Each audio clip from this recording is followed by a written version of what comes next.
귀한 찬양 감사드립니다. 우리 서로 옆에 있는 분들하고 인사 좀 할까요? 주의 이름으로 사랑합니다 하고 인사하시길 바랍니다. 주의 이름으로 사랑합니다.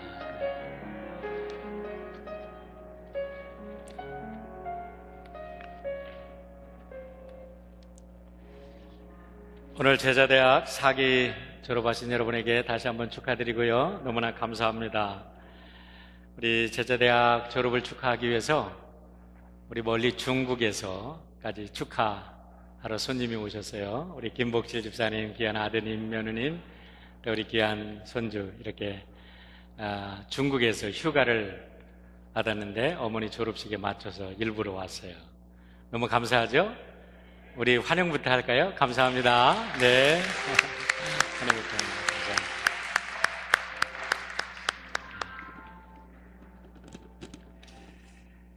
지난 금요일 날 런던에서 이제 하계 올림픽 30회 올림픽이 시작됐습니다. 개막식을 보니까 참 영국이 대단하구나, 역시 문화 민족 자랑할 만하구나 라는 생각을 하게 되었습니다. 하지만 그 올림픽을 바라보는 마음은 씁쓸하기 그지가 없습니다. 왜냐하면 세계 각곳에서 너무나 끔찍스러운 전쟁과 테러, 살인의 축제들이 동시에 세계 각곳에서 일어나고 있기 때문에 그렇습니다. 올림픽이 평화의 제전이라고 하지만 평화의 제전인데 왜 항공모함까지 동원이 되고 모든 군대들이 중무장하고 그거를 지켜야 합니까? 과연 우리는 그러왔던 올림픽을 평화의 제전이라고 부를 수 있는 건지, 세계 곳곳에서는 이상기후로 모든 곡창지들이 말라가서 이제는 식량의 위기가 닥칠 것 같은 그런 뉴스들이 매일 쏟아지는데 우리는 돈 많은 사람들의 돈잔치를 어떻게 바라봐야 하는지 참 안타깝다라는 생각을 먼저 하게 됩니다. 이와 같은 혼란한 뭔가가 왜곡된 이 세상을 우리가 어떻게 바로잡을 수 있을까? 누가 바로잡을 수 있을까? 생각하면서 하나님의 말씀을 우리가 묵상할 때에 이와 같은 문제들을 해결할 수 있는 것은 우리는 다시 하나님의 원리로 돌아가야 된다라는 것입니다. 여러분, 우리가 원리를 바로 알 때, 그 원리를 바로 알고 바로 응용할 때 어마어마한 역사들이 일어납니다. 20세기에는 그야말로 인류 역사상 과학의 꽃이, 과학의 문명이 너무나 엄청나게 꽃 피웠습니다. 그런데 이 모든 것들은 어떻게 가능했냐면 하나님께서 우주를 창조하실 때 하나님께서 우주 속에 가득 넣어준 우주의 원리, 생명의 원리들이 발견됨으로 가능했다는 것입니다. 1700년도경에 비행기의 비행 원리가 발표되었습니다. 하지만 처음 발표되는 원리이기 때문에 사람들은 깨닫지도 못하고 무시하고 300년 동안 묵혀지냈습니다. 그러다가 1903년이죠. 헷갈립니다. 라이트 형제가 그 비행의 원리로 비행기를 만들고 처음 날기 시작하자 130년이 지난 요즘에는 이제는 비행기는 깜깜한 밤에도 폭풍이 치는 폭풍 속에도 컴퓨터의 조작에 의해서 정확하게 목적지를 정확한 시간에 날아갑니다. 2030년도에는 화성에까지 유인 우주선이 이제는 여행을 할 계획을 세우고 있습니다. 1860년도에 맨델을 위해서 생물학의 유전이라는 것이 원리가 있다는 것이 처음 발표되었습니다. 사람들은 무슨 소리인지 모르고 무시했습니다. 근데 2000년 초에 그 유전학의 원리가 옳다는 것이 밝혀지고 1953년에 와트슨과 크리크라는 사람이 그 놀라운 유전자의 비밀, 그 블루프린트가 인간의 세포의 핵 속에 들어있고 그것이 구조가, 핵산의 구조가 이렇게 생겼다고 발표함으로 해서 50년이 지난 2000년도에는 인간의 모든 유전자가, 지도가 완성이 되는 어마어마한 역사를 이루었습니다. 이제는 인간 복제를 하겠다고 하는 것도 이와 같은 근본 생명의 원리들의 발견에 의해서 가능해진다는 사실입니다. 얼마 전에 물리학에서 이제 힉스 입자라는 그 입자가 발견되었다고 지금 물리학자들이 흥분 도가니에 쌓여 있습니다. 우주 생성의 원리를 밝힌다고 그들은 기대하고 있습니다. 그와 같은 원리가 어떻게 지구 인간의 삶 속에 원리가 응용될지는 모르지만은 그것이 발견되어서 제대로 응용이 될 때 인간은 또 다른 차원의 세상을 맞이할 것이라는 것을 기대하게 됩니다. 마찬가지로 옳은 영적인 원리도 동일한데 이렇게 끝없는 과학의 발전 속에서 그저 무시되고 있는 이 하나님의 영적 원리, 그 속에서 인간의 끝없는 살인것, 이것을 멈춰낼 방법은 없겠는가라는 것은 다시 하나님께서 주신 원리로 돌아갈 때만이 가능하다는 것입니다. 오늘 말씀을 보면 우리 예수님께서 산상수훈에서 이제 예수 그리스도를 따르는 사람들의 성품의 문제, 그리고 그들이 소금과 빛으로 살아야 된다는 것, 그리고 그들의 기준은 예수님이라는 것 제시해 주신 다음에 첫 번째로 실천 강령으로 주신 것이 살인하지 말라라는 주제입니다. 오늘 주일 아침에 살인이라는 무거운 주제를 우리가 다루게 됩니다. 하지만 이것은 살인이라는 것은 곧 생명과 직결된 문제이기 때문에 생명의 원리이기도 합니다. 그래서 우리가 비록 피하고 싶은 주제라 할지라도 우리는 이 주제를 깊이 생각하고 이 주제 속에 나타난 하나님의 진리를 우리 마음속에 새겨야 되리라 생각합니다. 놀랍게도 살인이라는 주제를 가지고 연구하면서 인류 역사를 찾아보니까 이거는 인류의 역사의 시작과 더불어 처음부터 시작된 역사라는 겁니다. 창세기 4장에 보니까 아담과 하와가 에덴에서 쫓겨납니다. 아담과 하와는 하나님에 의해서 창조된 인간입니다. 그런데 그 창조된 인간의 몸속에서 처음으로 나온 인간이 가인과 아벨입니다. 그런데 그들의 역사는 살인극으로부터 시작이 되고 있다는 사실이 너무나 놀라울 수밖에 없습니다.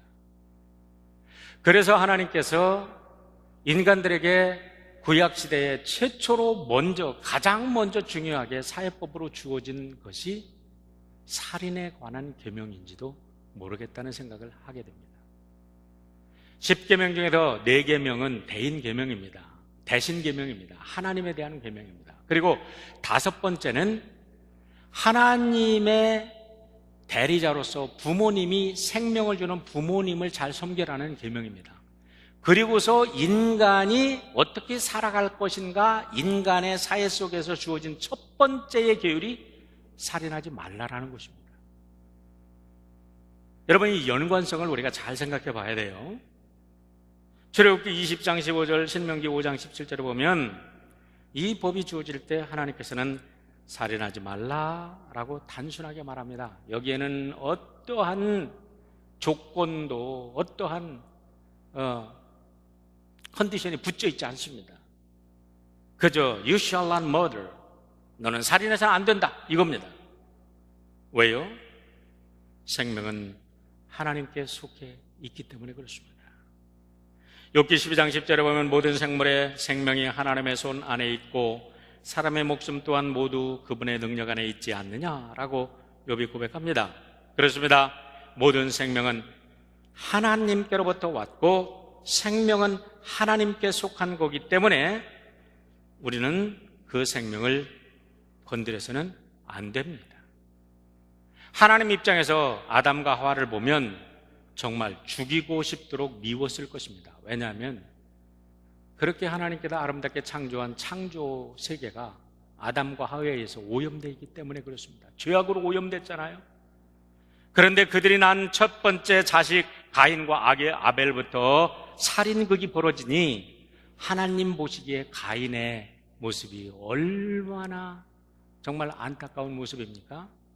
그런데 놀랍게도 하나님께서는 그 가인도 건들지 말아라. 가인을 건드리는 자는 7배의 형벌을 받을 것이다 라고 이야기하십니다. 저는 이 사실을 묵상하면서 너무나 깜짝 놀랐어요. 아, 이거구나.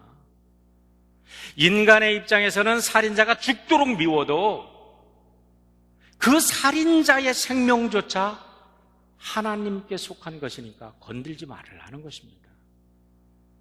많은 나라에서 또 많은 미국의 주에서 사형제도를 찬성하고 있는 주도 있는데 이 기독교의 이 성경의 본질을 깨닫는다면 사형제도는 안 되는 것이구나. 우리가 다시 한번 깊이 깨닫게 되는 것입니다. 그런데 묘하게 세월이 지나면서 인간들은 이 하나님의 법을 자기들 마음대로 절대 윤리를 상황 윤리로 바꿔버리고 맙니다. 절대적 진리를 상황적 진리로 바꿔버리고 맙니다. 그것이 민수기 35장 30절로 32절에 나옵니다. 사람을 죽인 모든 자고 살인한 자는 증인들의 말을 따라서 죽일 것이나 한 증인의 증거만 따라서 죽이지 말 것이요. 고의로 살인죄를 범한 살인자는 생명의 속죄를 받지 말고 반드시 죽일 것이며 또 도피성에 피한 자는 대제사장이 죽기 전에는 속전을 받고 그의 땅으로 돌아가 거주하게 하지 말 것이니라 라고 말합니다. 여러분, 10계명에서 하나님께서 인간들에게 내주신 계명은 무엇입니까? 조건이 없습니다. 살인하지 말라는 거였습니다. 그런데 인간들이 사회 이 악한 가인의 이 후손들은 계속해서 하나님을 떠나서 살인을 저지릅니다. 어쩔 수 없이 인간들은 이 절대적인 명령을 거스른 후에 상황적 윤리로 바꿔서 어떤 것은 살인할 수 있고 어떤 것은 살인해도 안 된다, 이렇게 바꿔버리고 마는 것입니다. 우리 예수님은 그 문제에 대해서 이렇게 지적하고 계십니다. 마태복음 19장 7절로 8절에서 우리는 그 모습을 보게 되는데, 이혼에 대한 이런 율법에 대한 해석입니다. 여짜오되 그러면 어찌하여 모세는 이혼 정서를 주어서 버리라 명령하였나이까? 예수께서 이르시되 모세가 너의 마음의 완악함 때문에 아내 버림을 허락하였거니와 본래는 그렇지 아니하니라. 본래는 그렇지 아니하니라라는 거예요. 무슨 말씀입니까?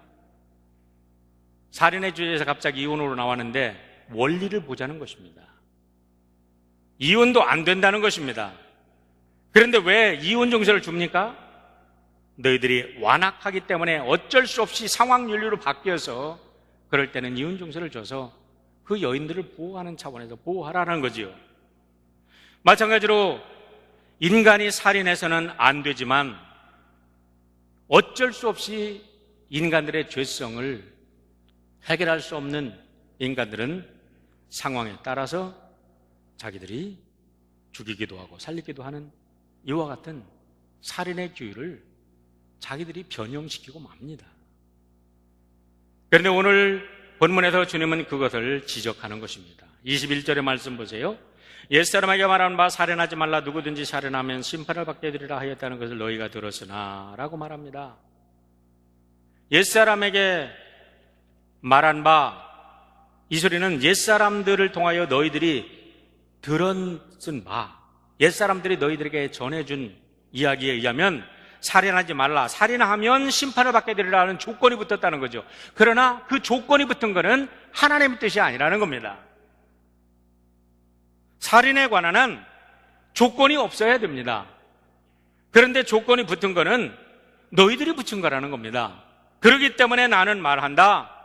너희들은 그렇게 해서 살인자를 색출하고 이 사람이 살인자인지 아닌지 검증해서 벌을 줘야 될 것인가 말아야 될 것인가를 판단한다고 생각하지만, 내가 너희들에게 하나님의 원뜻을, 원리를 말하노니 살인자 가인조차 손대지 못하도록 한 하나님의 원리를 기억하라는 겁니다. 인간들에게 생명보다 귀한 것은 없습니다. 그렇기 때문에 누구도 그 생명을, 하나님이 주신 생명을 건드려서는 안 됩니다. 인간의 역사는 생명의 출현으로부터 시작이 됩니다. 생명이 단절되면 인간의 역사도 단절됩니다. 그래서 예수님께서 산상수훈의 실천 강령에서 첫 번째 다루는 그 이슈가 뭐냐면, 본질로 올라가서 가장 인류의 역사 속에 나타난 첫 번째 살인사건, 그리고 하나님께서 구약시대에 이스라엘 백성들에게 내려주셨던 그 원리, 첫 번째 계명의 원리로 들어가서 살인에 관한 계명을 제자들에게 내려주고 계시는 것입니다. 율법의 완성자인 예수님께서는 왜곡된 율법을 여기서 그 본질을 고치고 계시는 것을 우리는 볼 수가 있는 것입니다. 그러면 우리가 어떻게 이 살인을 우리가 극복할 수 있습니까? 예수님께서는 너희들이 살인을 했다 안 했다가 문제가 아니라 더 근본적인 인간의 본성의 문제를 다루고 계십니다. 그것이 뭐냐면 22절의 말씀입니다. 나는 너에게 이르는 형제에게 노하는 자마다 심판을 받게 되고 형제에 대하여 나가라 하는 자는 공회에 잡혀가게 되고 미련한 놈이라 하는 자에게는 지옥불에 들어가게 되리라 라고 말합니다. 죽이고 안 죽이고 떠나서 먼저 마음속으로 형제에게 분노하는 자, 그리고 형제에게 욕하는 자, 형제를 무시하는 자는 지옥불에 들어가게 된다는 것입니다. 여기서 예수님은 세 가지 인간의 악한 본성을 이야기하고 있습니다. 첫째, 형제들에게 분노하는 자입니다. 여러분, 우리는 분노를 잘 합니다. 그런데 이 분노라는 것이, 분노의 근원도 찾아가 보면 인류 역사의 살인의 첫 번째 살인의 사건은 분노로부터 시작이 됩니다. 놀라게도 창세기 4장 5절로 8절의 말씀을 보니까 가인이 아벨을 죽인 사건은 그의 분노로부터 시작을 합니다. 가인과 아벨이 하나님께 예물을 드렸습니다. 그런데 가인의 예물은 하나님께서 받으실 수 없습니다. 거룩한 하나님께 받을 수 없는 예물을 드려놓고 받으라고 합니다. 하나님이 받으실 수 없는 예물을 어떻게 받습니까? 하나님이 받지 않으십니다. 그런데 아벨은 하나님께 합당한 예물을 드려서 제사를 드리니까 아벨의 그 예물은 연납되었다, 기쁘게 받아들여졌습니다. 문제는 여기서 가인이 자기의 예배가 잘못됐다는 것을 깨닫고 자기가 반성하고 자기의 문제를 바꿔서 하나님께 올바른 예배를 드렸으면 되는데, 지금 문제를 가인은 왜곡시켜버립니다. 저놈이 없었으면 내 예물 받을 텐데. 아닙니다. 아벨이 없었어도 가인의 예배의 예물이 잘못됐기 때문에 하나님이 받지 못합니다. 가인의 예배가 하나님께 받아들이지 않아진 것은 아벨의 문제가 아닙니다. 하나님의 문제도 아닙니다. 하나님께서 어떤 사람은 더 사랑하고 어떤 사람은 미워해서가 아닙니다. 받을 수 없는 예물이었기 때문에 받지 않은 것입니다. 그런데 가인은 그것을 아벨로 돌리고 하나님이 차별한다고 돌리고 아벨을 죽여버립니다. 그러나 아벨을 죽이기 전에 하나님께서 가인에게 하신 말씀을 보시길 바랍니다. 창세기 4장 5절로 8절입니다. 가인과 그의 제물을 받지 아니하신지라 가인이 몹시 분하여 안색이 변하니 여호와께서 가인에게 이르시되 내가 분하여 함은 어찌 됨이며 안색이 변함은 어찌 됨이냐, 내가 선을 행하면 어찌 낯을 들지 못하겠느냐. 이 말씀 속에서 가인은 선을 행하지 않았고 선한 예물을 드리지 않았다는 것이 증명되는 것입니다.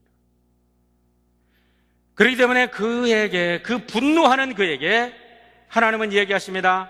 선을 행하지 아니하면 죄가 문 앞에 엎드려 있느니라. 죄가 너를 원하나 너는 죄를 다스릴지니라. 죄의 욕망이 들끓습니다. 시기와 질투가 들끓습니다. 감정을 컨트롤 하지 못합니다. 하지만 그 감정을 컨트롤 하지 못하면 너는 죽는다. 그것을 다스리라고 말씀합니다. 하지만 가인은 결국 다스리지 못하고 아와 아벨을 쳐 죽입니다. 이것이 바로 분노입니다. 분노의 영이 사로잡히면 잘못을 자기 자신에서 찾지 못하고 남에게 전가시키는 악하고 더러운 결과를 낳고 마는 것입니다.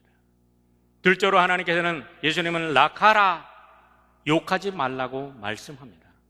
락하라는 말은 이스라엘 백성들이 사람들에게 욕하는 건데 아무것도 아닌 자, 텅 빈 자, you are nothing 이라는 욕이랍니다. 락하, you are nothing.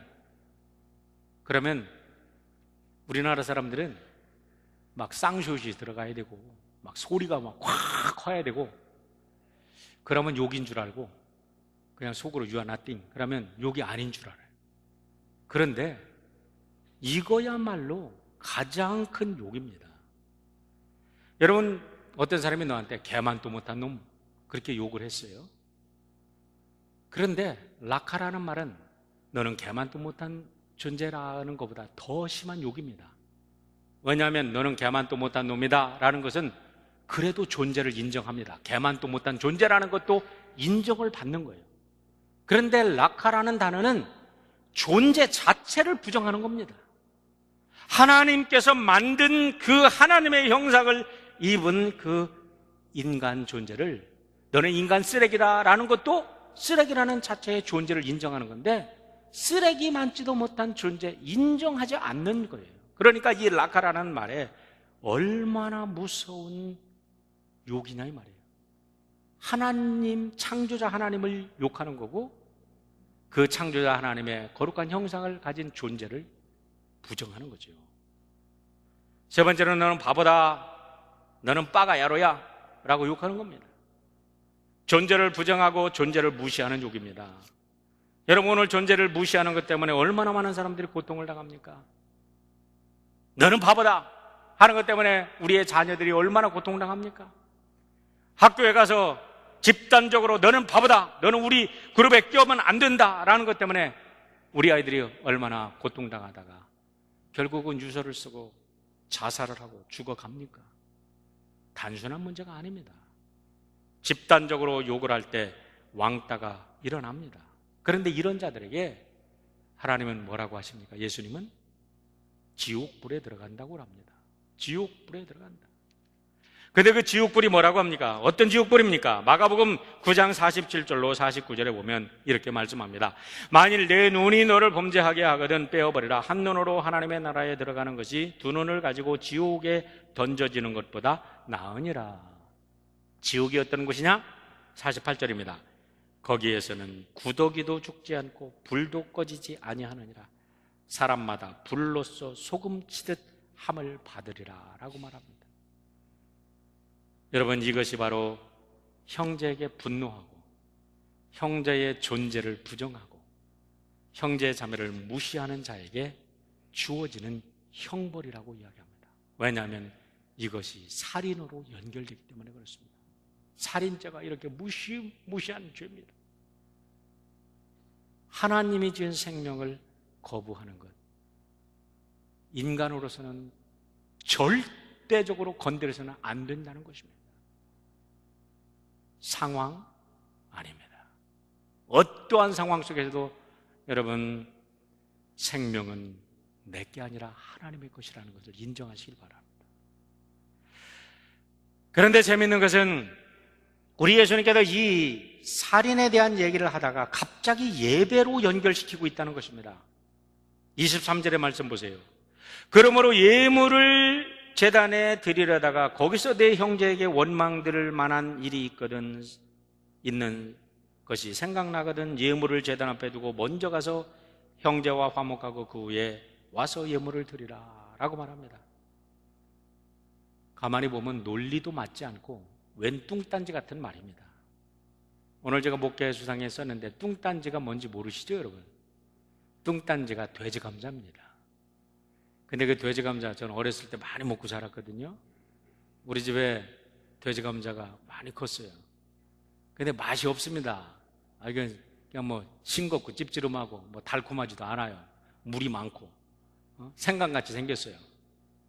근데 그 속에요, 하나님께서 이눌린이라는 걸 논하는데 세계에서 이 인류, 이 지구상에서 가장 좋은 천연 인슐린이랍니다. 많이 잡수시길 바랍니다. 뚱딴지 속에 그런 놀라운 약효가 들어있단 말입니다. 우리 예수님께서 이 뚱딴지 같이 왜 살인에 대한 얘기를 하다가 예물에 대한, 예배에 대한 얘기를 하고 있냐 이 말입니다. 다시 원리로 돌아갑니다. 살인사건이 어디서부터 시작됐습니까? 가인과 아벨의 예배에서 시작됐다는 겁니다. 가인이 예배를 잘못 드리는 것에서부터 살인사건이 시작이 됩니다. 여러분, 오늘 우상을 섬기는 자들이 당연히 사람들을 우습게 여기고 사람의 생명을 무가치하게 여기는 이유가 여기에 있는 것입니다. 우상이 무엇입니까? 나만 복받고 다른 사람들의 생명이야 변케 하는 것이 우상입니다. 만약에 하나님을 믿되 하나님 나에게 복 주세요, 그러나 다른 사람 나는 상관하지 않습니다, 그러면 그 사람은 하나님을 섬기는 게 아니라 우상을 섬기는 것입니다. 착각하면 안 됩니다.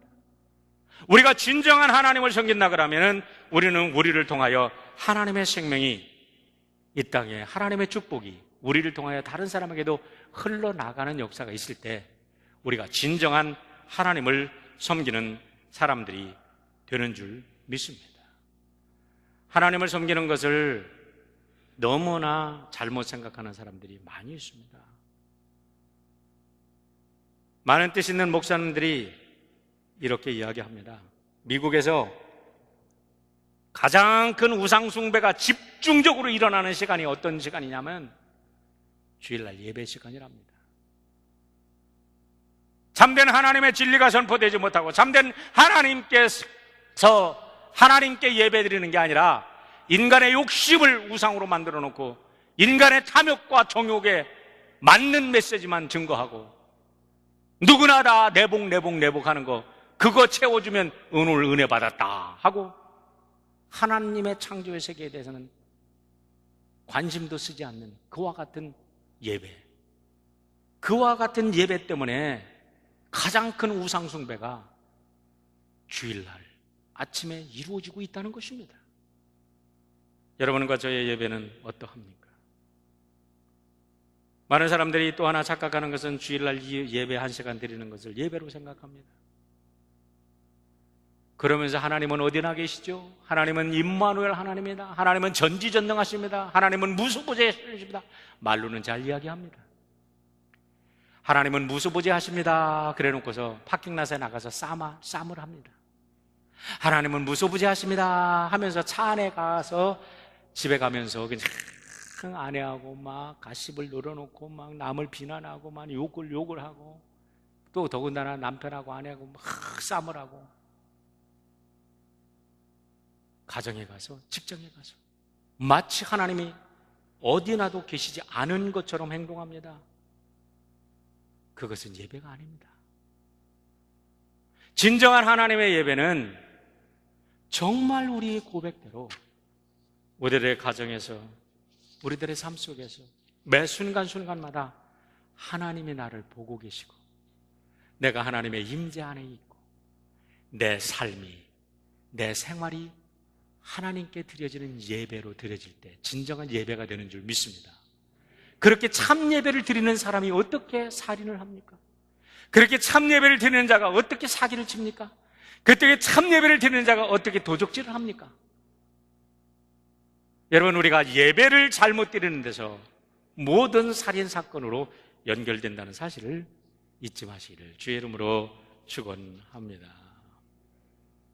마지막으로 주님은 잘못을 저질렀을 때 잘못을 인정합니다. 잘못 저지릅니다. 우리는 다 죄인들입니다. 그래도 잘못을 저지릅니다. 그런 잘못을 저질렀을 때는 어떻게 해야 되냐? 변명하지 말고 용서를 빌라는 것입니다. 오늘 말씀 보세요. 24절부터 26절 말씀입니다. 하나님께 예배드리다가 원망될 만한 일이 있는 줄 생각나거든 죄를 졌습니다. 그러면 예물을 제단에 두고, 굉장히 중요한 말을 합니다. 예물을 제단에 두고 먼저 가서, 우리 같이 합니다. 먼저 가서.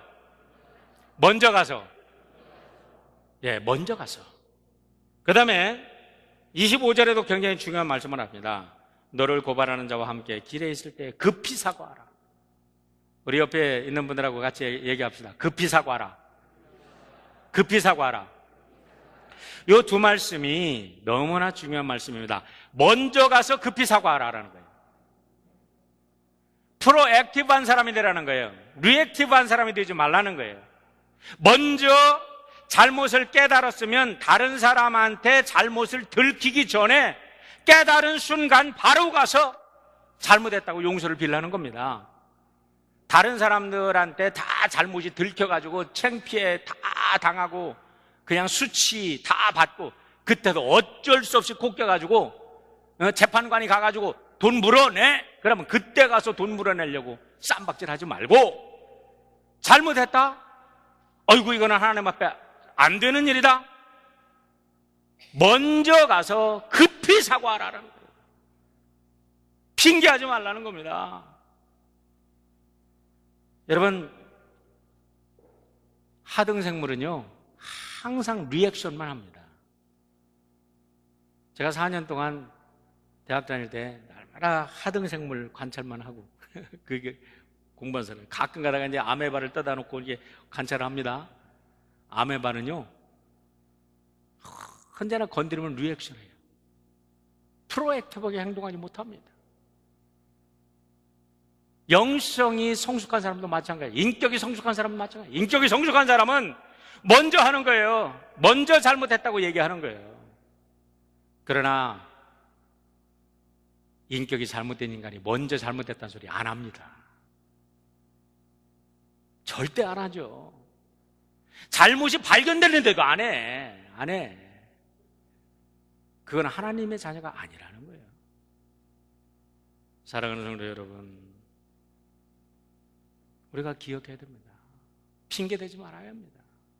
사무엘상 15장에 보면 이스라엘과 아멜렉의 전투가 일어납니다. 전투가 크게 일어났는데 웬일인지 하나님께서 이스라엘 백성들을 떠보기 위해서인지 전쟁하고 나서 아멜렉을 전멸시켜라, 그들의 가축까지도 전멸시켜라 그랬습니다. 그런데 사울이 하나님의 말씀을 듣지 않고 좋은 그 가축들, 양과 소를 갖다 숨겨놓습니다.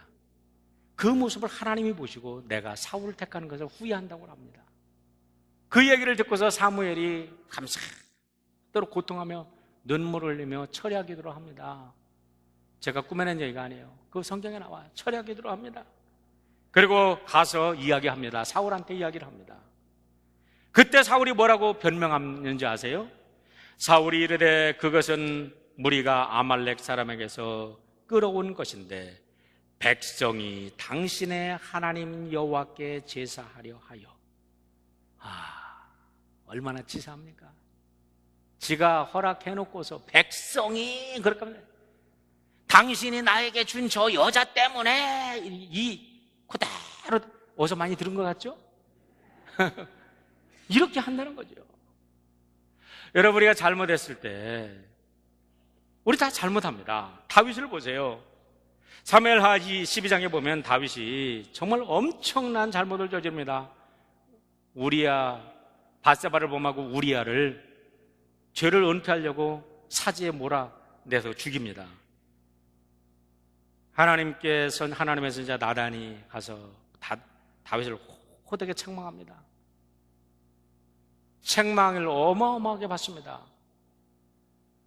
나 같으면 분노가 일어나서 저 나단, 내가 왕이야, 너 안 되겠어, 아무리 그래도 내 왕이라니까, 내가 네 주인이야, 야, 저 나단 목 쳐라, 나가는 겁니다. 그런데 뭐라고 한지 아세요? 13절입니다.